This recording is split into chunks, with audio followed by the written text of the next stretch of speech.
Glória a Deus. Nós estamos na presença do Senhor nessa manhã de sábado, felizes por nos encontrarmos mais uma vez. E eu louvo a Deus porque Ele trouxe você aqui.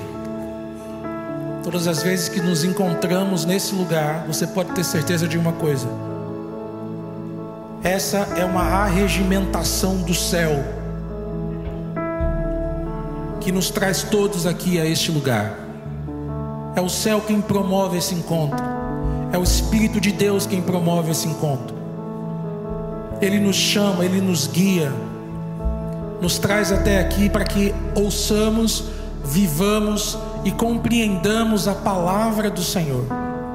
Este aqui não é um lugar onde se prega outra coisa a não ser a palavra do Senhor. Esta é uma igreja que defende a palavra do Senhor, que prega a palavra do Senhor, e é pela palavra que nós temos que viver. Nossa regra, nossa maneira, nossa visão, a maneira como nós olhamos para o mundo vem da palavra do Senhor. Você tem um guia, você tem um mestre, você tem um Senhor. Nós vivemos assim neste mundo, e é assim que Deus nos usa. Portanto, nessa manhã, em nome de Jesus, eu convido você a se colocar em pé. Aqueles, obviamente, que podem. Nós vamos adorar a Deus. Eu peço nesse instante agora para que você deixe toda e qualquer distração de lado. Sabe o seu celular aí que às vezes fica vibrando, fica notificação, rede social? Esquece esse negócio agora. Se você tem um celular, então abre no livro de João capítulo 16. João capítulo 16, a partir do verso 7. Abre aí o teu celular, abre a tua Bíblia. João capítulo 16, a partir do verso 7. Eu leio aqui e você me acompanha aí. A palavra de Deus diz assim: mas eu vos digo a verdade, convém-vos que eu vá, porque se eu não for, o Consolador não virá para vós outros. Se porém eu for, Jesus falando, eu vou-los enviarei.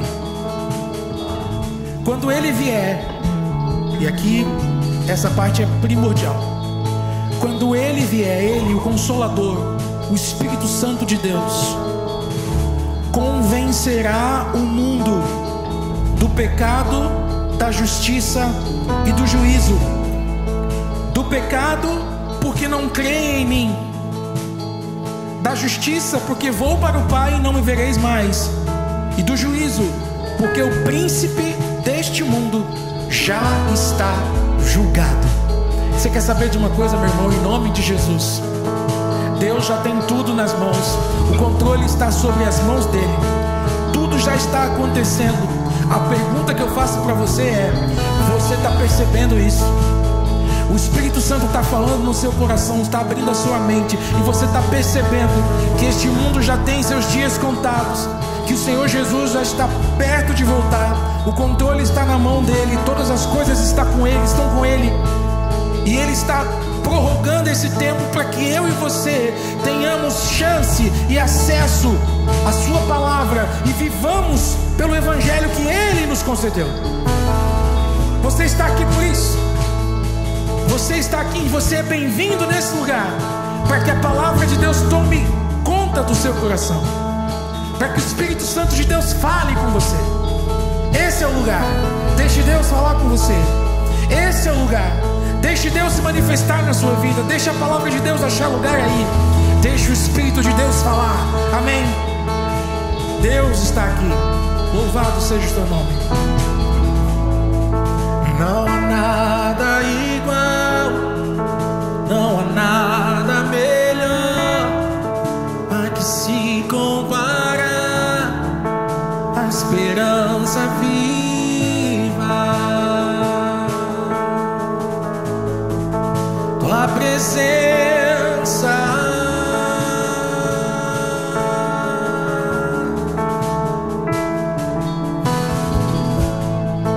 eu provei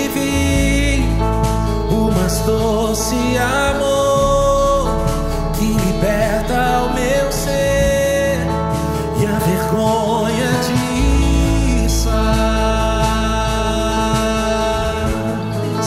Tua presença,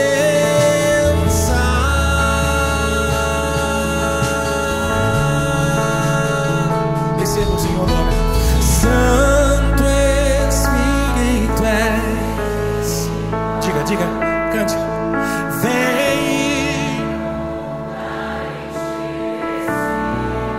é o desejo meu.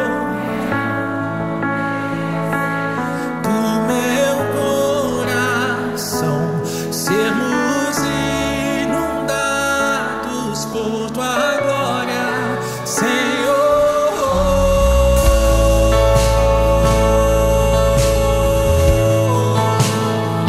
Toma esse lugar, Espírito Santo de Deus. Fala aos corações nessa manhã, Pai, em nome de Jesus nós oramos. Não há nada igual, não há nada melhor a que se comparar a esperança viva. Tua presença,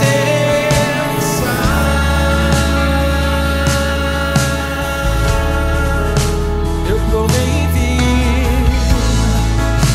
eu provei e vi uma doce amor que liberta o meu ser e a vergonha diz.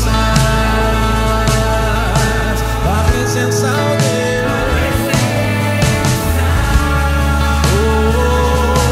Santo Espírito, és bem-vindo. Santo Espírito, és bem-vindo aqui. Vem inundar, encher esse lugar. É o desejo meu,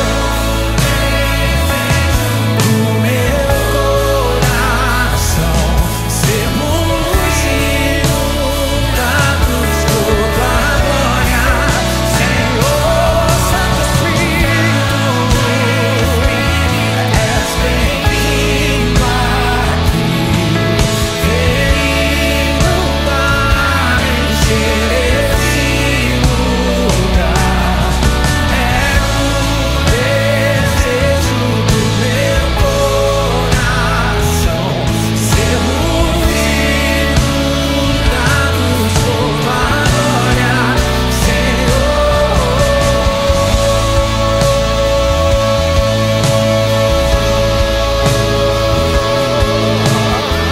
Acha os corações, Senhor, nessa manhã. Aleluia, aleluia.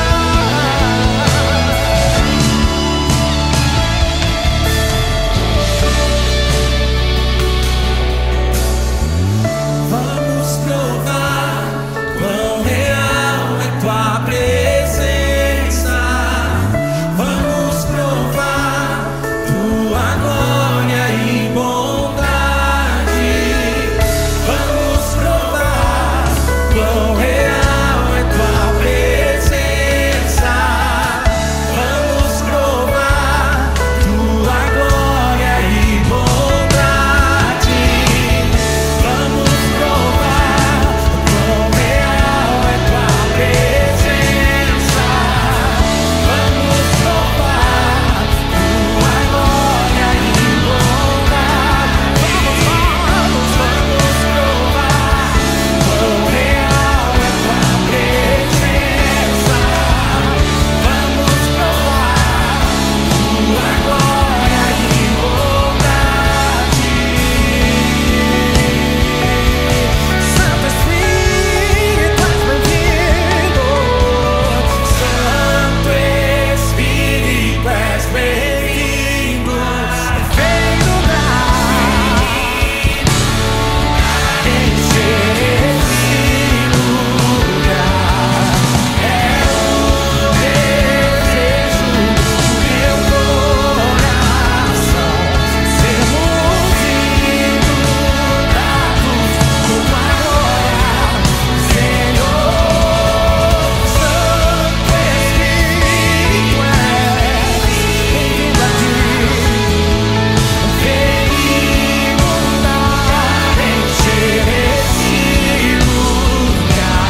Quando o assunto é a oração, muitas vezes vem na mente das pessoas um pedido, um desejo, uma dor que queria que acabasse.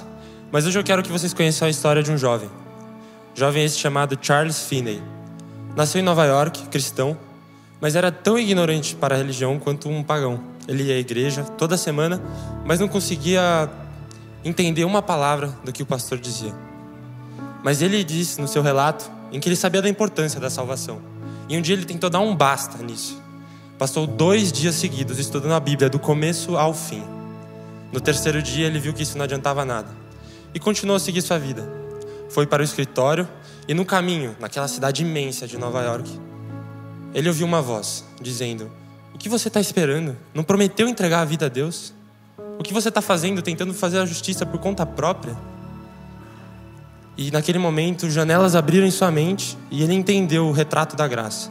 A salvação era algo que você tinha que aceitar. Então, ele, em vez de seguir para o escritório, foi para um lugar isolado, um parque. E ali ele se ajoelhou para orar. Infelizmente, o orgulho tomou seu coração.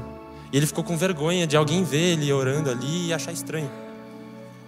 Então, um versículo veio à mente. "Então me invocareis, passareis a orar a mim, e eu vos ouvirei.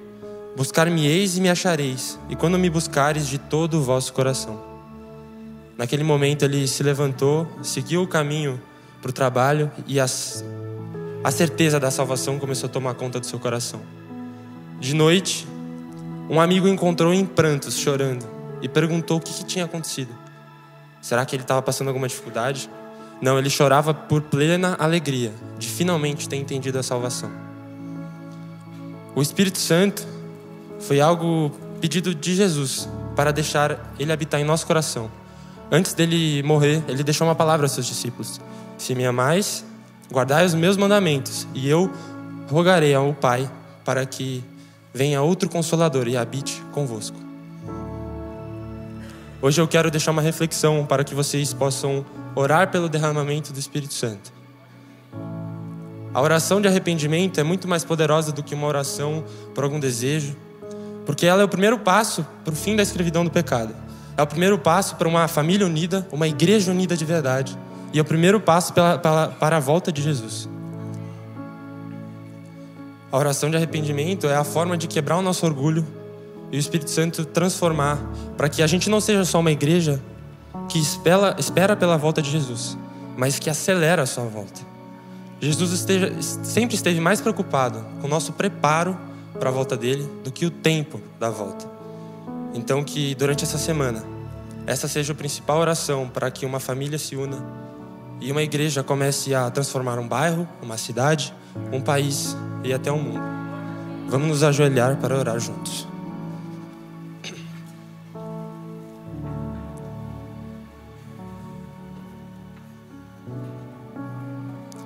Querido Deus, nós viemos aqui nessa manhã, deste sábado, não para assistir um culto, mas para prestar culto ao Senhor, Deus.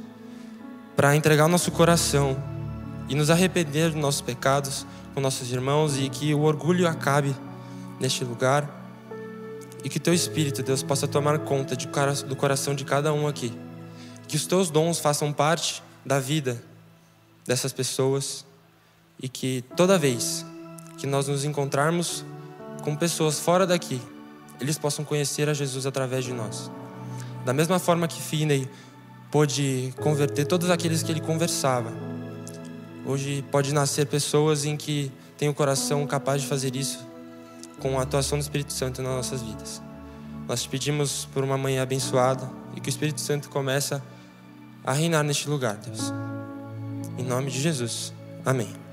Santo Espírito, és bem-vindo aqui. Vem inundar, encher esse lugar. É o desejo do meu coração, sermos inundados por Tua glória, Senhor.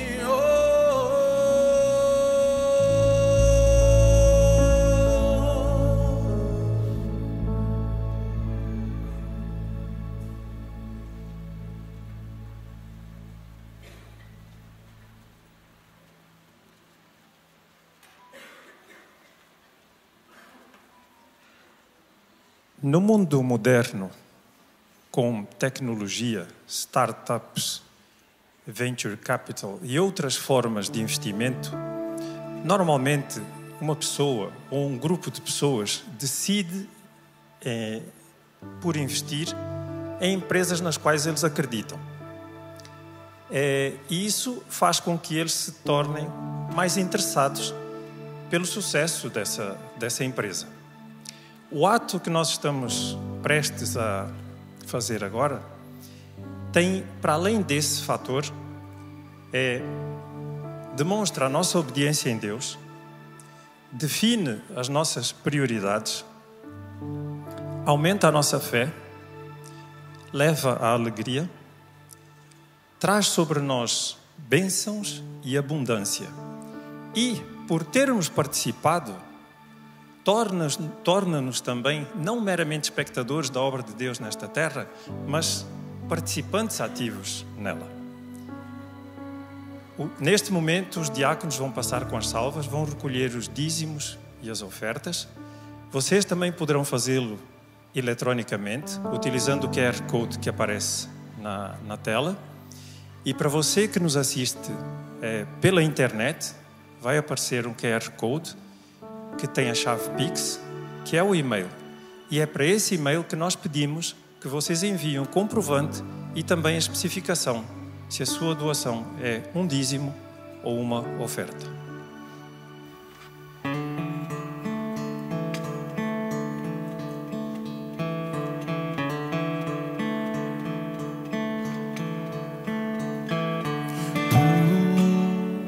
Tudo, ó Cristo, a ti entrego. Tudo sim por ti darei. Resoluto, mas submisso sempre a ti eu seguirei.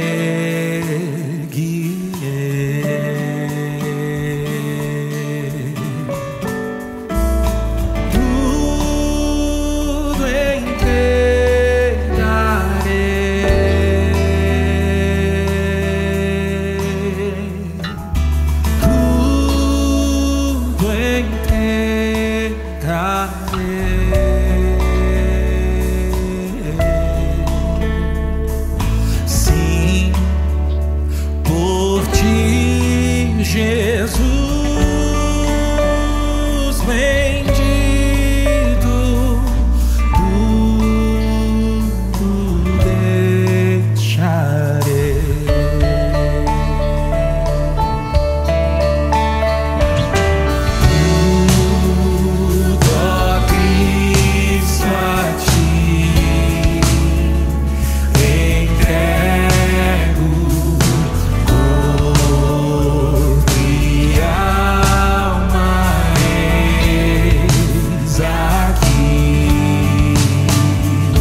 Senhor, Deus e Pai que estás nos céus, nós te agradecemos esta oportunidade que tivemos de demonstrar o nosso amor por Ti, a nossa dedicação e a nossa fé.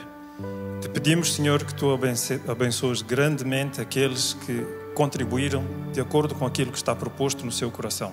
E te pedimos, Senhor, que abençoes de forma mais eficiente ainda e dê sabedoria àqueles que vão utilizar estes recursos materiais que pusemos à disposição da Tua obra nesta terra. Tudo isso nós te pedimos e agradecemos em nome do Teu Filho amado, quem deste por nós, Jesus. Amém. Louvado seja Deus porque você está aqui. Eu já disse lá no começo e repito aqui: esse encontro, nesse lugar, é providência do Senhor.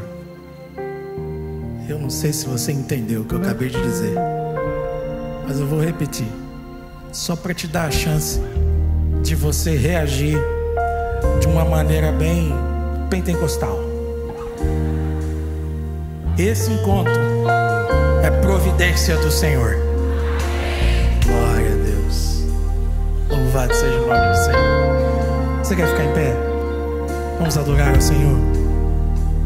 1000 vezes eu falei até que encontrei Tua palavra, ó Senhor. E hoje se eu cair, não vou mais me ferir. Tua graça me cobre, Senhor. Majestoso Deus, é desejo meu prosseguir em Te buscar.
Deus está nesse lugar. E eu oro para que a palavra dele destrua você nessa manhã. Que ela te arrebente. Para que me arrebente, me quebre. Eu e você, quebrados diante do Senhor. Sabe por quê? Porque Deus é especialista em refazer a nossa vida. Ele nos quebra através de sua palavra, de seu espírito, nos mói. Depois ele reconstrói. E quando ele reconstrói um servo, uma serva. Sabe você? Você não é médico, você não é advogado, você não é rico, você não é pobre. Você é um servo. Servo do Senhor Jesus. Amém? E ele dá sentido à sua vida.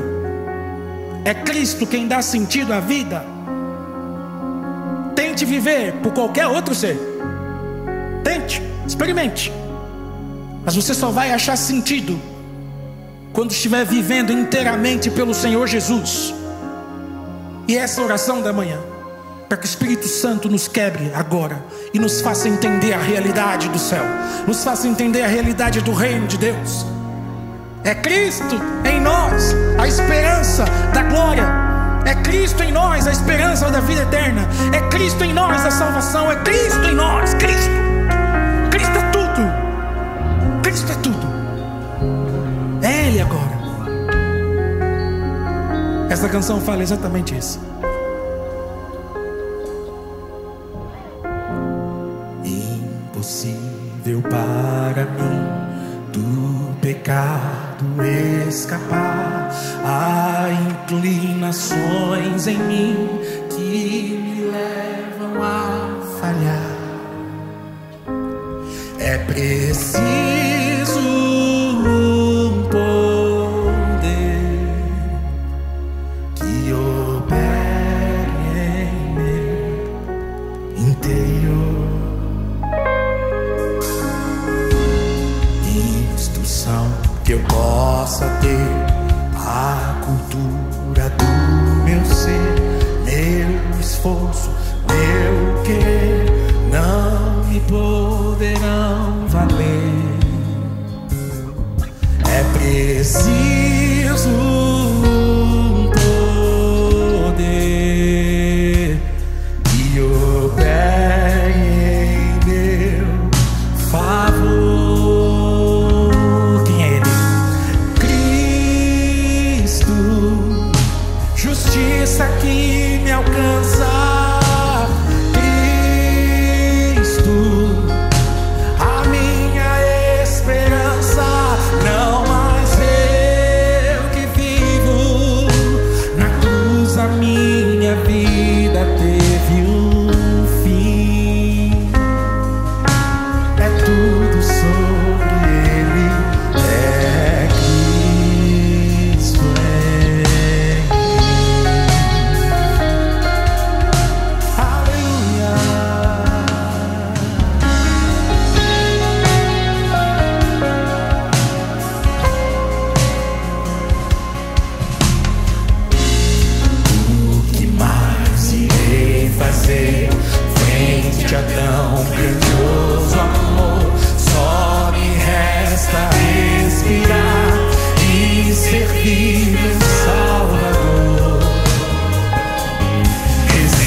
Contempla a tua igreja reunida aqui, Pai. Contempla os corações, cada intenção, cada vida nesse lugar, Pai. Todos nós estamos ávidos, desesperados pela tua palavra, pelo teu poder em nós. Há corações aqui, Senhor, dispostos a se entregar, mas quem sabe estão relutantes. Deus, que o Espírito Santo nesse momento, Pai, quebre os corações, desfaça as amarras, que haja salvação nesse lugar hoje, agora, aqui, em nome de Jesus, porque o teu nome é santo. Tu és o Cordeiro de Deus que tira o pecado do mundo. Pelos teus méritos nós somos salvos, pelo teu sangue nós somos redimidos, Senhor. Louvado seja o teu nome, Pai.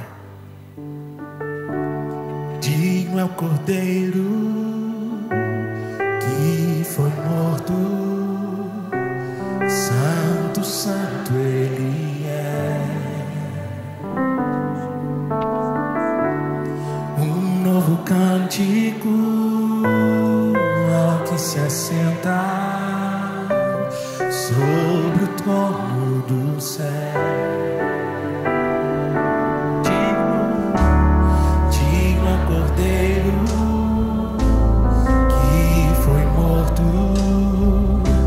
santo, santo Ele é. Um novo cântico ao que se assenta sobre o trono do céu. Santo, santo, santo, Deus Todo-Poderoso, que era, é e há de vir. Com a criação eu canto louvores ao Rei dos Reis. És tudo para mim e eu te adorarei.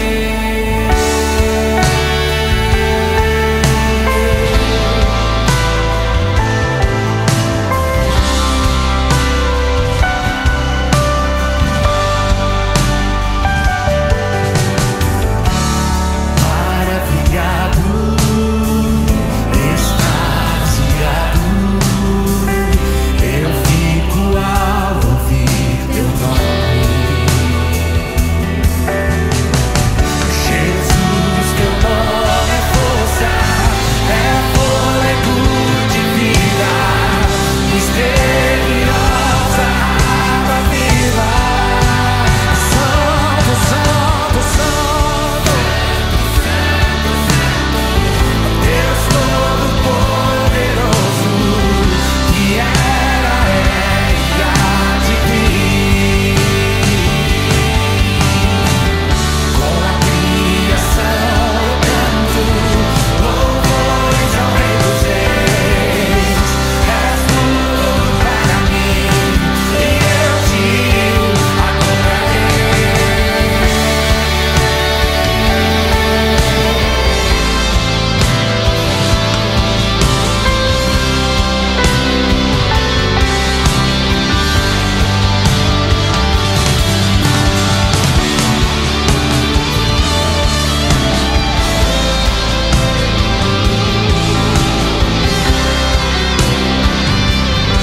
criação eu canto, com a criação.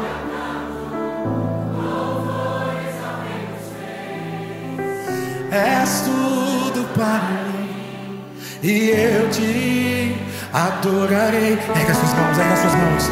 Santo, santo, Deus Todo-Poderoso, que era e há de vir. Com a criação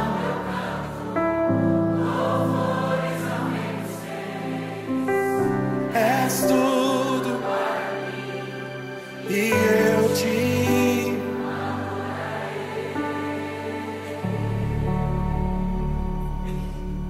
Nós te adoramos, Senhor. Tu és santo. Teu nome é belíssimo porque nos recorda a salvação, a graça. Que o Senhor seja louvado hoje e sempre. Que essa comunidade, que essa igreja viva para te louvar e te adorar. Obrigado, Senhor, porque mesmo em meio às lutas da semana, nós temos a certeza que nós vencemos pelo teu poder. Obrigado, porque quando olhamos para o futuro, nós podemos marchar com confiança, porque sabemos que é no teu poder que venceremos, Pai. Louvamos o teu nome por isso, Senhor. Nosso coração, ele está alegre, porque nós podemos contar com Deus Todo-Poderoso e amoroso, mas também o nosso coração está angustiado, porque vivemos num mundo de pecado. Então, nesse momento em que vamos abrir a tua palavra, fala conosco, Pai. Traz conforto ao coração, traz esperança para a vida, traz alegria para o viver. Através da tua palavra é o que nós oramos em nome de Jesus. Amém, Pai. Amém.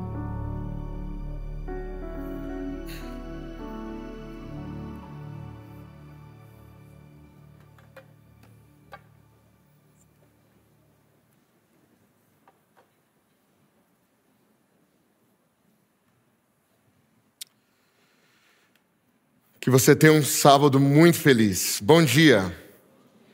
Sejam todos muito bem-vindos. Essa é a Nova Semente. É uma comunidade da Igreja Adventista do Sétimo Dia. E nós buscamos viver uma experiência real e transformadora com Deus. Você é muito bem-vindo. Nós temos um problema nessa manhã. O diaconato veio falar. É um daqueles bons problemas. Que a gente precisa muito que você ceda o seu lugar se você estiver guardando. Porque a gente está com fila ali fora para entrar. Então não dá mais para guardar lugar. Tá bom? Então se o diácono chegar aí para tentar organizar as pessoas, é porque nós queremos fazer com que todos possam participar desse momento juntos. Quero aproveitar para reforçar para você que nós vamos ter daqui a pouquinho, assim que nós terminarmos esse momento, um momento de estudo da Bíblia, mas dessa vez em pequenos grupos, em grupos de convivência. Nós chamamos esse momento de conviva. É muito importante que você participe. É a partir deste momento que nós fortalecemos o discipulado da nossa comunidade, da nossa igreja. Então é fundamental a sua participação. Hoje à tarde, nós temos uma classe especial, uma classe bíblica que nós chamamos de Começos. Você pode acessar aí no QR Code que está na frente da sua cadeira e se inscrever nessa classe e vir às 16h30 aqui à igreja. Nosso querido pastor Anderson é quem dirige essa classe. Você será muito abençoado caso você queira aprender mais da Bíblia. Nós estamos numa série especial e hoje é o encerramento desta série. Nós passamos o último mês conversando sobre força, poder, mas não força e poder humano. Afinal de contas, como seres humanos, todos nós somos limitados. Como seres humanos, todos nós somos débeis. E não importa o que você pense a respeito de si mesmo, se você se vê sendo muito mais do que o que de fato você é, todos nós, eu e você, como seres humanos, somos seres limitados.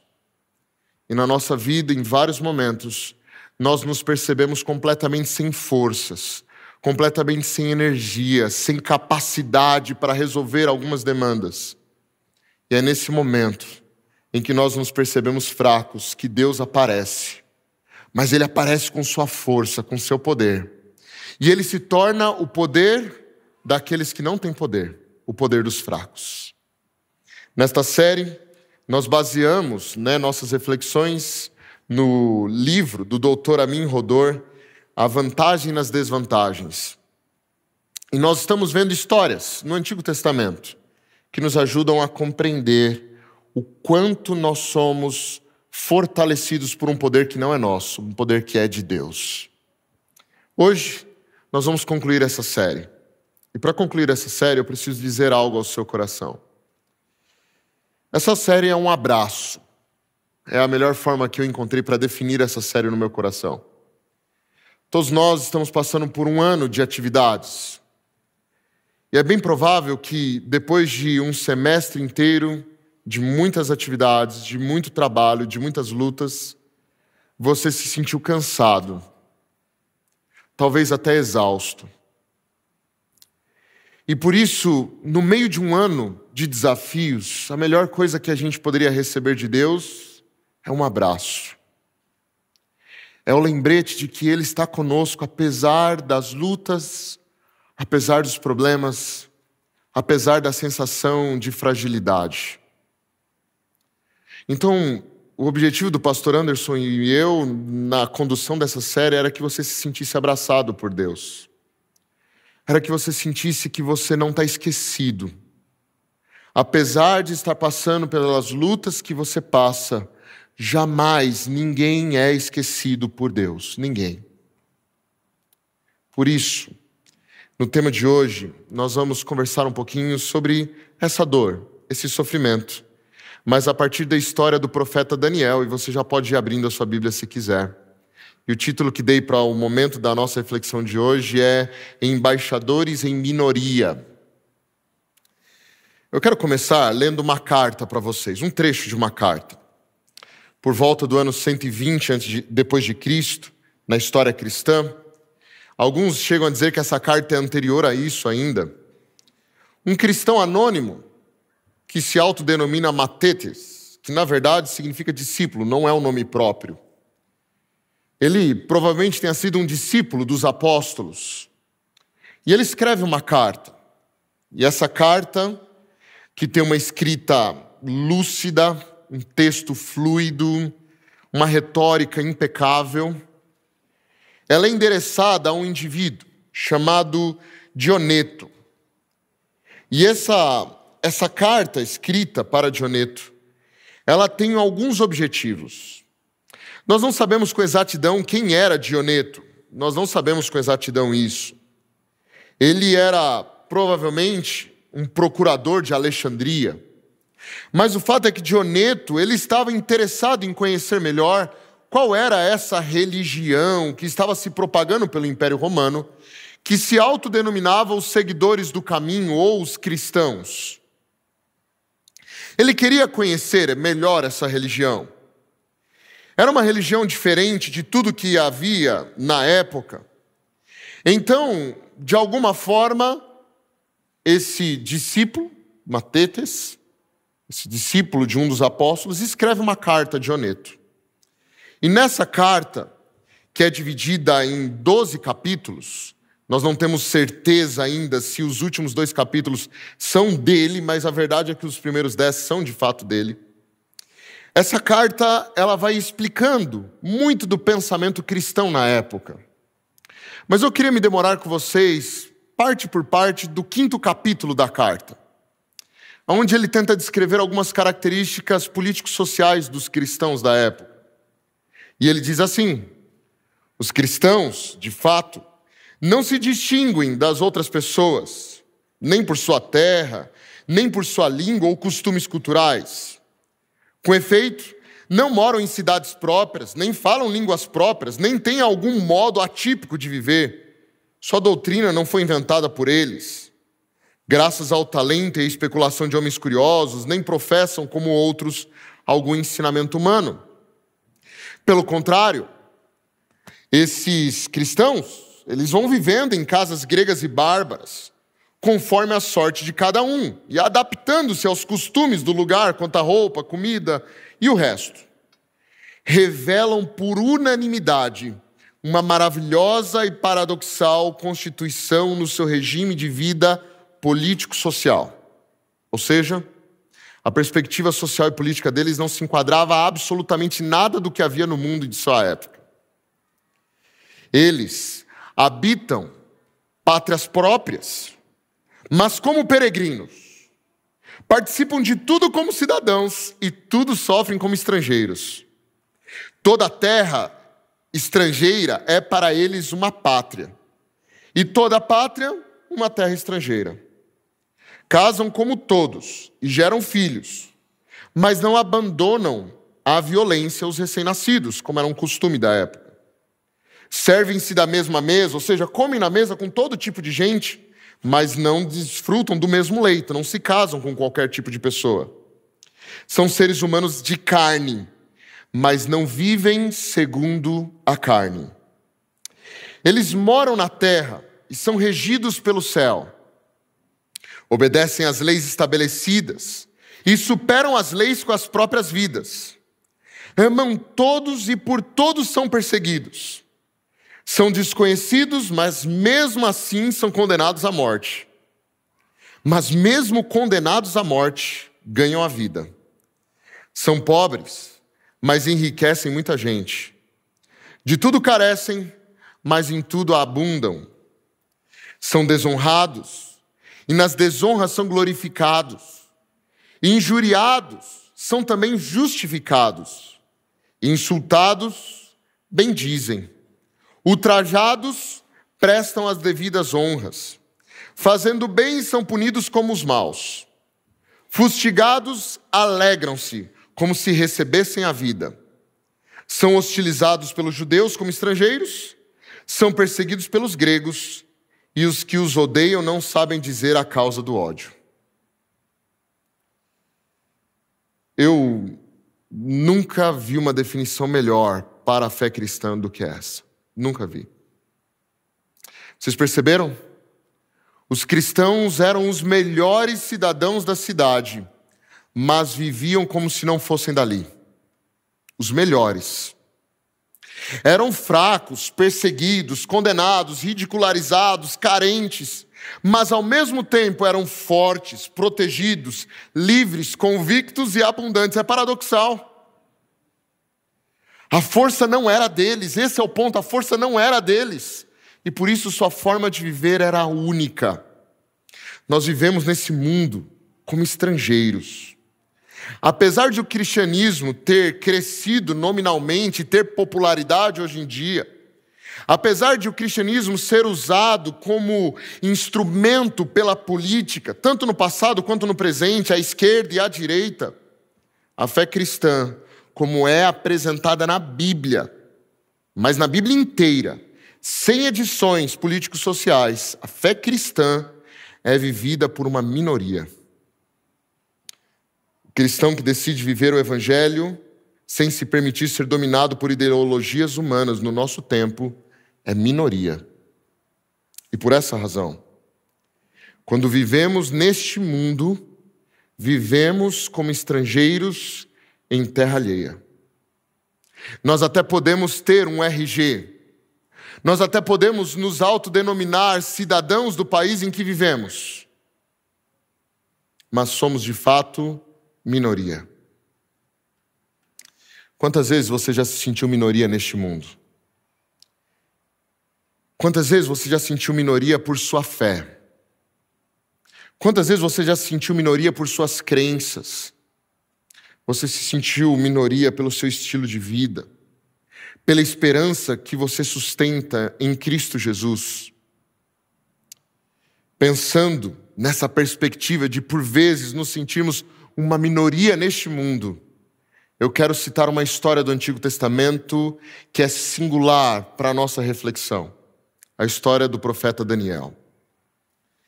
Você pode acompanhar comigo aí no livro do profeta Daniel, no capítulo 1, a partir do verso 1.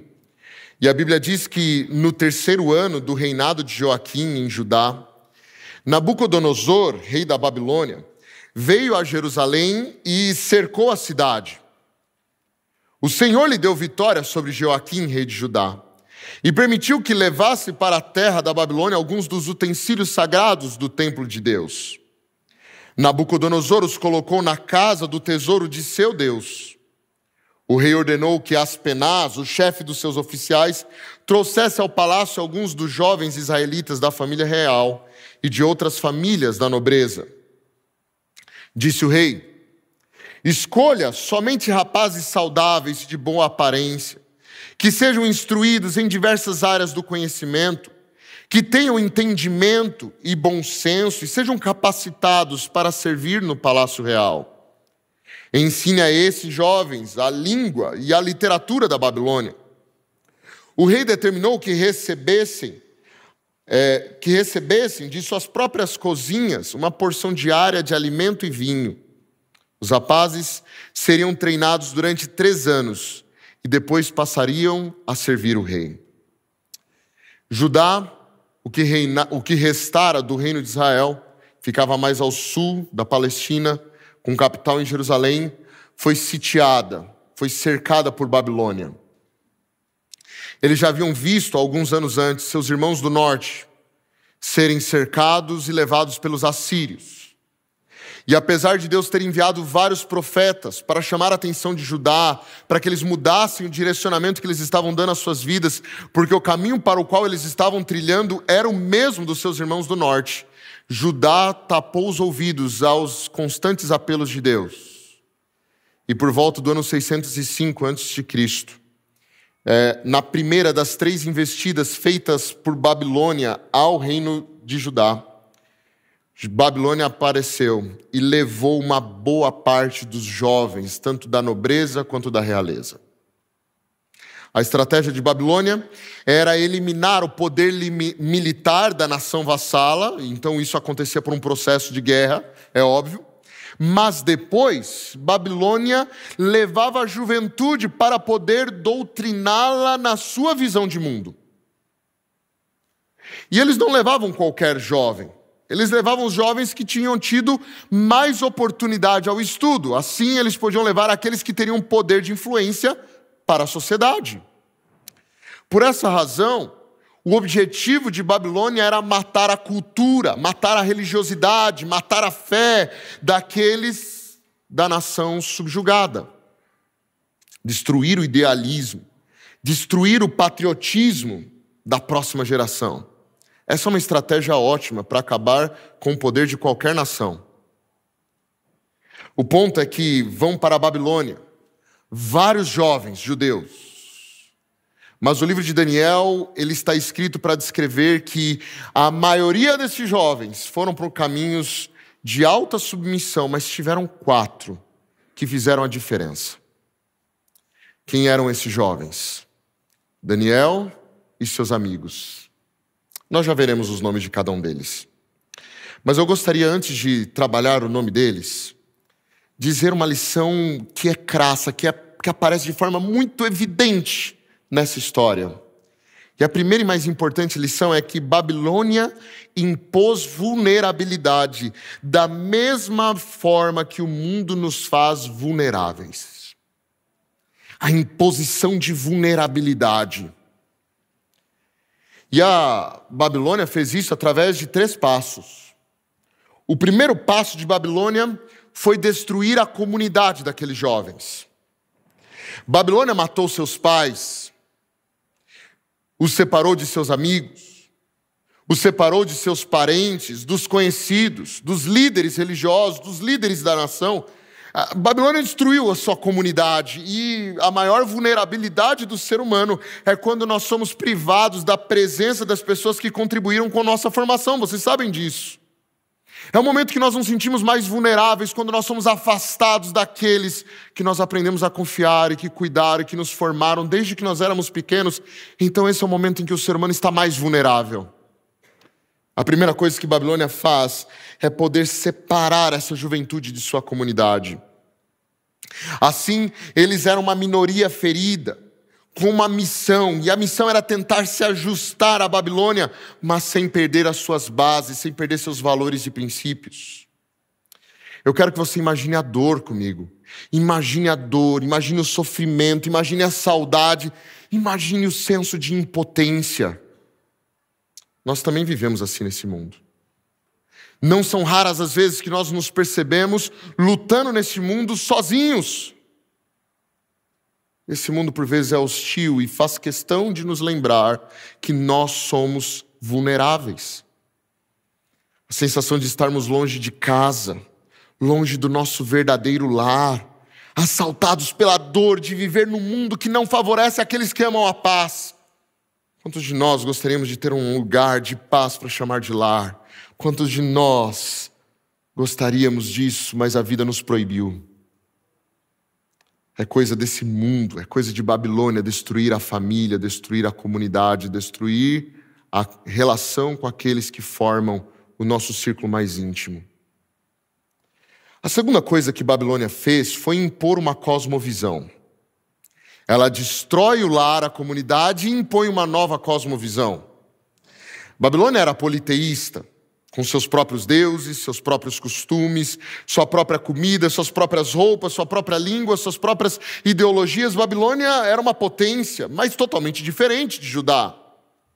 Por 3 vezes o texto que nós lemos nos lembra que Nabucodonosor fez questão de levar os utensílios usados no santuário, no templo dedicado a Deus, para a Babilônia, para dar ênfase ao fato de que Nabucodonosor entrou em guerra com o Deus de Israel e venceu. Ele levou os despojos com ele. Roubou de Deus de Israel para alimentar os seus próprios deuses. Os jovens, então, foram levados para as escolas dos caldeus, de acordo com o texto. Caldeu era o babilônico, era a região onde Babilônia estava. E ali eles aprenderiam as línguas dos caldeus. 3 línguas eram comuns em Babilônia: o sumério, o babilônico e o aramaico. O aramaico era a língua internacional, uma pequena variação do hebraico. Foi por conta desse tempo em Babilônia que no Novo Testamento os indivíduos falavam aramaico. Foi por conta desse tempo. Eles precisavam aprender as técnicas de magias da Babilônia. Aprendiam astronomia e astrologia na Babilônia. Lembre-se, por exemplo, que o horóscopo vem da Babilônia. Qual era o objetivo? Transformar os hebreus em sacerdotes caldeus. Esse era o objetivo. A Babilônia tira o lar, ataca as crenças e depois ataca diretamente a identidade dos indivíduos. A cultura agora era nova. Não é mais uma cultura baseada na palavra de Deus, é outra cultura. Eles atacaram aquilo que é mais sagrado para um ser humano, que é o seu próprio nome. E trocaram os nomes de todos aqueles jovens. O nome de Daniel, que significa Deus é o meu juiz, passou a ser Beltesazar, que possa Bel preservar a sua vida. Outra divindade. Ananias, um dos outros rapazes, que significa a graça de Deus, passa a ser Sadraque, que significa ordem de Acu, ou o Deus da lua. Misael, que é uma pergunta retórica, quem é igual a Deus, passou a ser Mesaque, quem é igual a Acu. E Azarias, que significa Jeová ajudou, passa a ser Abednego, servo de Nebo, que era Deus da Babilônia. Já parou para pensar o que aconteceria se de forma impositiva trocassem o teu nome? Vou tentar te dar uma ideia. No nosso país não é comum, na hora do casamento, o homem pegar o nome da esposa, não é verdade? Mas eu fiz isso. Meu nome não é Nogaroto. Esse Nogaroto é o nome da minha esposa. Peguei para mim também. Quando estávamos na frente ali no cartório, o funcionário falou, você também pode trocar de nome se você quiser. Eu falei, pode? É, pode. Eu não sabia disso. E a minha esposa, obviamente, por conta da nossa cultura, já estava se preparando para isso a vida inteira. Mas eu não. Eu nem sabia que dava. E ali na hora, sem ter conversado com ela, sem ter conversado com ninguém, sem ter conversado com qualquer pessoa, eu falei assim, não, eu acho que eu quero o nome da minha esposa para mim também. E peguei o nome dela também para mim. Troquei meu nome na hora do casamento. Só que eu passei 1 mês numa crise existencial.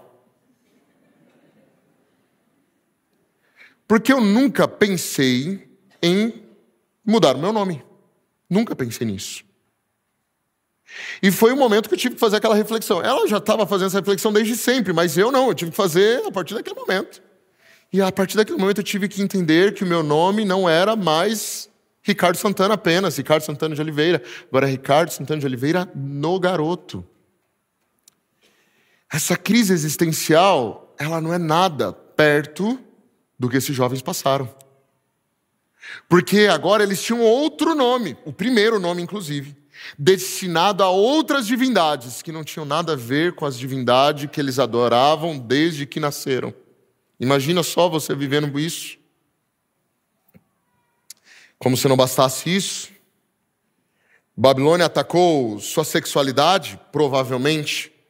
Alguns historiadores dizem que o fato de eles serem cuidados pelo chefe dos eunucos indicavam que eles eram eunucos, e alguns chegam a supor a possibilidade de que eles também, assim como era comum, haviam sido castrados. Babilônia afetou sua comida, e eu sei que para alguns isso é algo grave. Você pode mexer com tudo, mas não mexe com a minha comida. Afinal de contas, comida tem um aspecto afetivo. A gente está acostumado a algumas comidas que nós gostamos. E a Bíblia diz que o rei determinou para que eles recebessem na sua alimentação as finas iguarias do rei. E, meus amigos, é verdade, a gente às vezes come iguarias, né? Mas você sabe que iguaria e comida afetiva não tem nada a ver uma coisa com a outra, não é? Comer uma iguaria de vez em quando até vai, mas viver de iguaria ninguém merece. A gente gosta da famosa comida do dia a dia. Aquela que está lá no dia a dia, é aquilo que a gente gosta. Agora imagina não poder comer mais a sua comida pelo resto da sua vida. Você vai comer outra comida, que normalmente são iguarias, e iguarias não têm o melhor sabor para o dia a dia. Além disso, agora eles tinham um novo tipo de governo. O rei de Israel não podia fazer o que quisesse, ele tinha que se submeter à lei de Deus. Deus era quem reinava Israel e o rei era apenas uma ferramenta, mas agora ele vai para um novo lugar, onde o próprio rei se considerava Deus.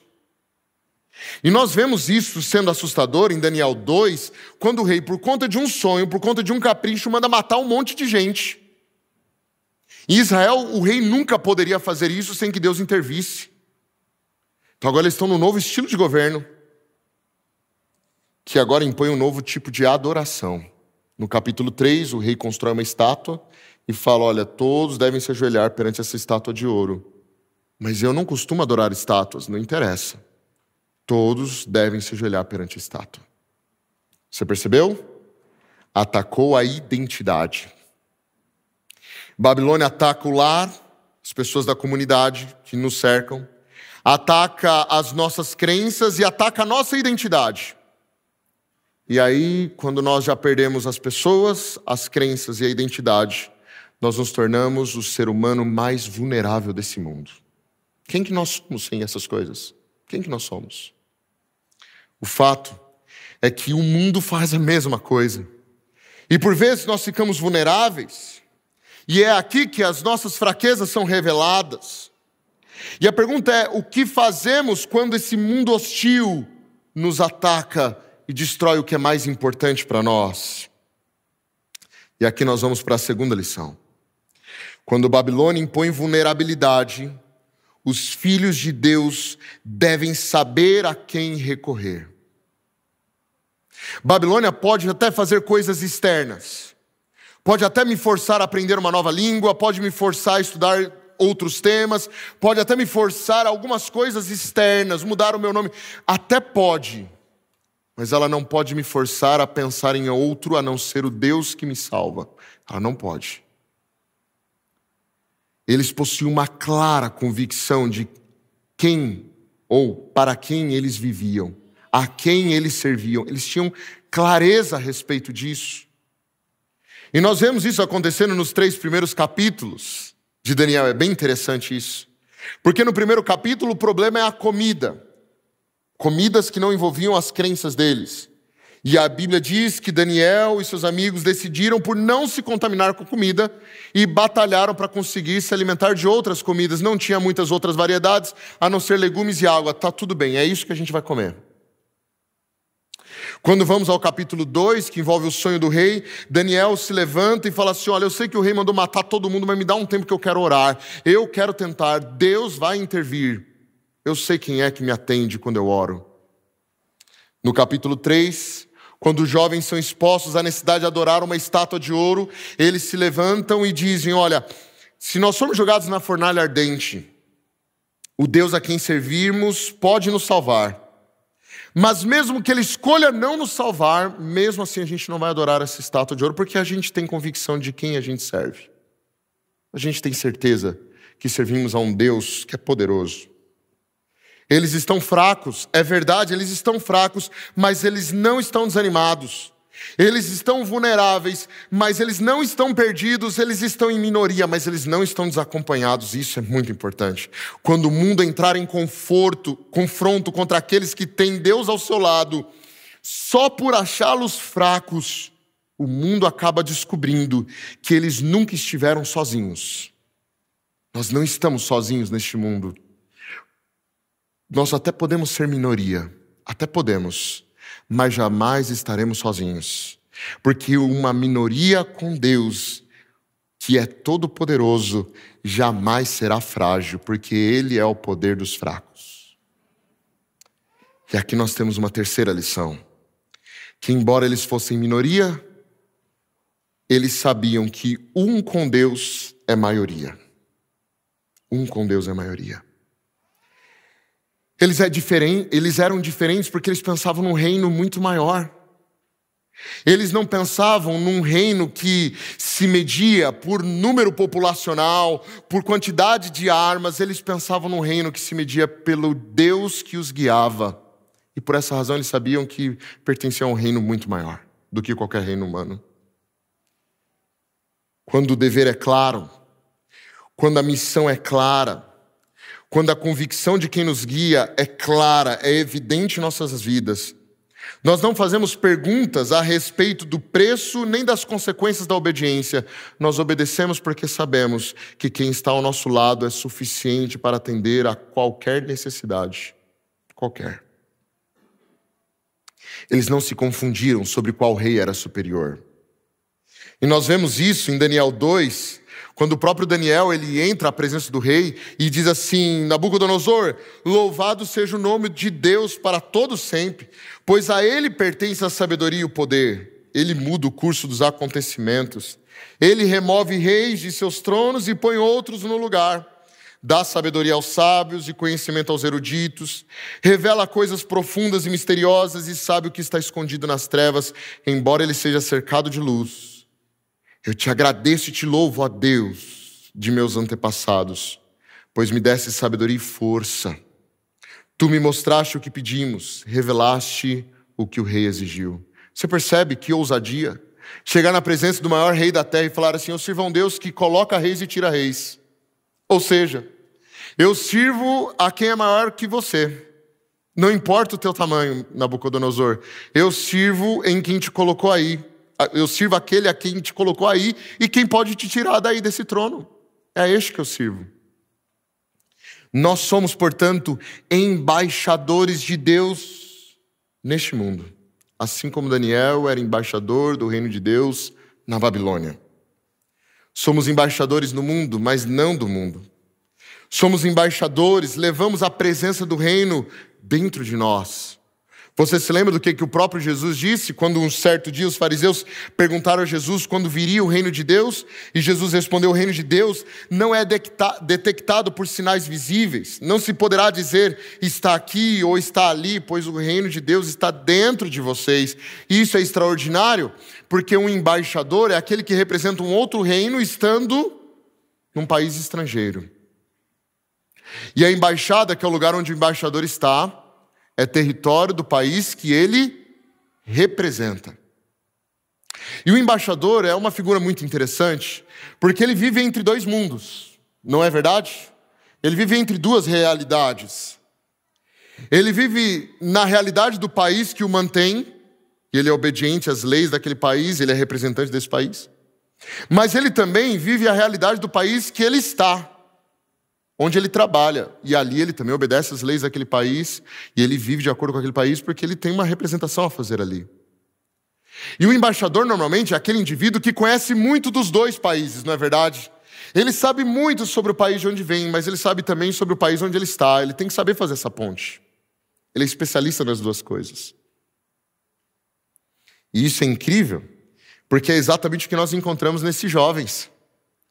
Eles sabem tudo do Deus do céu, Mas quando eles foram confrontados pelo rei para que estudassem as ideias dos caldeus, no capítulo 1 diz que o rei falou: olha, dentre todos que aqui estão, ninguém foi achado como Daniel, Ananias, Misael e Azarias.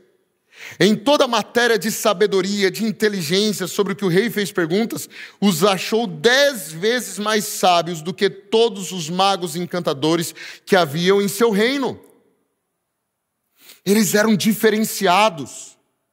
Eles não adoravam o Deus da Babilônia, mas nem por isso eles eram ignorantes. Eles estudaram, eles fizeram a lição de casa e por isso eles se destacaram. É o que a gente deveria fazer como cristãos nesse mundo.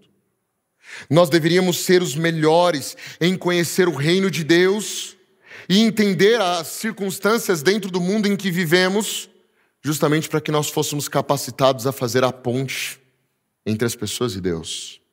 Mas qual é o nosso problema?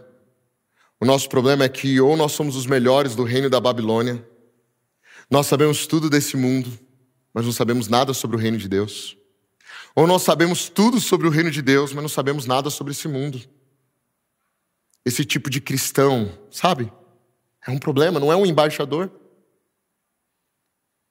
Os servos do reino, eles são excelentes cidadãos deste mundo, mas eles vivem como se fossem de outro mundo, de outra realidade, de outro reino. Mesmo no mundo hostil, podemos concluir, a fé pode ser mantida. Pois nós somos embaixadores de um rei, e onde Deus está, onde o nosso rei está, ali nós somos maioria.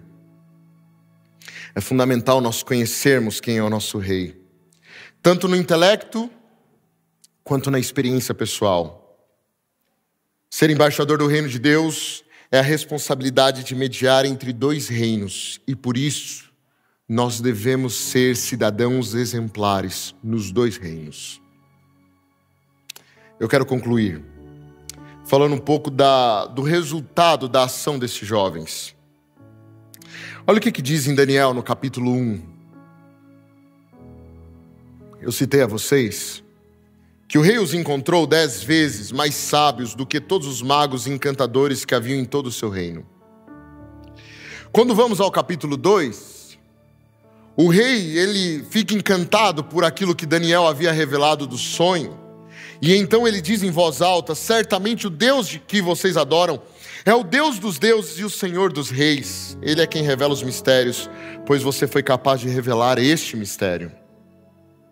Quando nós vamos ao capítulo 3, depois dos jovens serem salvos daquela fornalha de fogo ardente, Nabucodonosor ele faz uma das coisas mais incríveis da Bíblia. Ele louva o Deus daqueles jovens. Ele diz assim: louvado seja o Deus de Sadraque, Mesaque e Abednego. Ele enviou seu anjo para livrar seus servos que nele confiam. Eles desafiaram a ordem do rei e estavam dispostos a morrer em vez de servir ou adorar qualquer outro Deus que não fosse o seu próprio Deus. Portanto, faça esse decreto: se a qualquer pessoa, não importando sua raça, nação ou língua, disser uma palavra contra o Deus de Sadraque, Mesaque e Abednego, ela será despedaçada, a sua casa se transformada num monte de escombros. Não há outro Deus capaz de nos livrar dessa maneira. Você vê que a fé dele é embrionária, mas ele já entendeu o recado. Mas aí quando a gente chega no capítulo 4 de Daniel, que não foi um capítulo escrito pelo próprio Daniel, e sim por Nabucodonosor, é o testemunho, o alto testemunho de Nabucodonosor. A conclusão de Nabucodonosor, no final da vida dele, é a seguinte: agora eu, Nabucodonosor, louvo, glorifico e honro o Rei dos céus. Todos os seus atos são justos e verdadeiros, e ele tem poder para humilhar os orgulhosos. Eu não sei se vocês perceberam o que aconteceu aqui. 4 jovens chegaram num país que era uma potência mundial de seu tempo. E através da vida deles, mudaram a cabeça do homem mais poderoso da terra em seu tempo.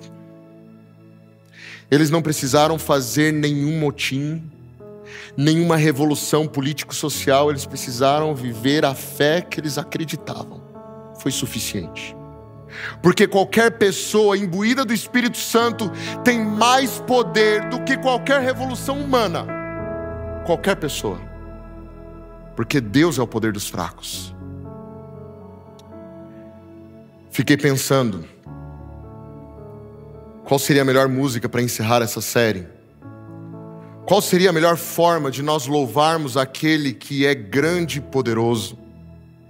Qual seria a música que pudesse dar uma ênfase à grandeza do Senhor, que pudesse agradecê-lo pela obra que Ele tem feito em nossa vida, reforçar nossa confiança em seu infinito amor e reconhecer que Ele é eterno sobre todas as coisas na terra e no céu? Nós temos uma música assim. E nós vamos louvar juntos a esse Deus grandioso. Nosso querido ministro vai nos dirigir no momento em que nós vamos dizer: Senhor, grande é o Senhor, Tu és digno de todo louvor. Nós te agradecemos pela obra que Tu tens feito em nossa vida. Você pode nos acompanhar nessa canção?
agradecer-te por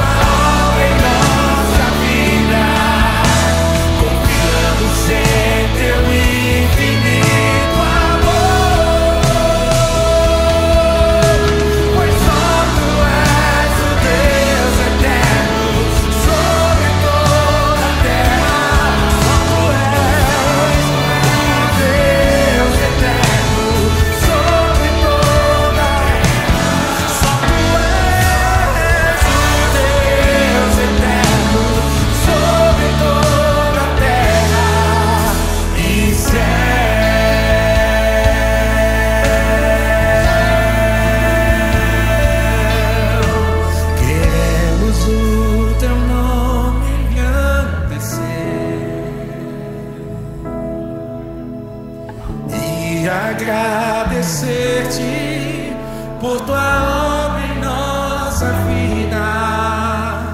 Confiamos em teu infinito amor,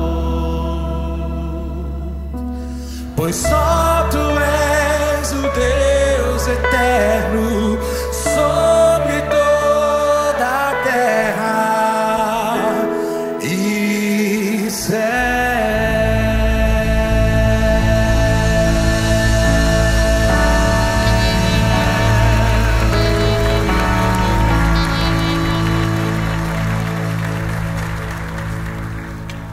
Deus querido, nós te louvamos e te agradecemos.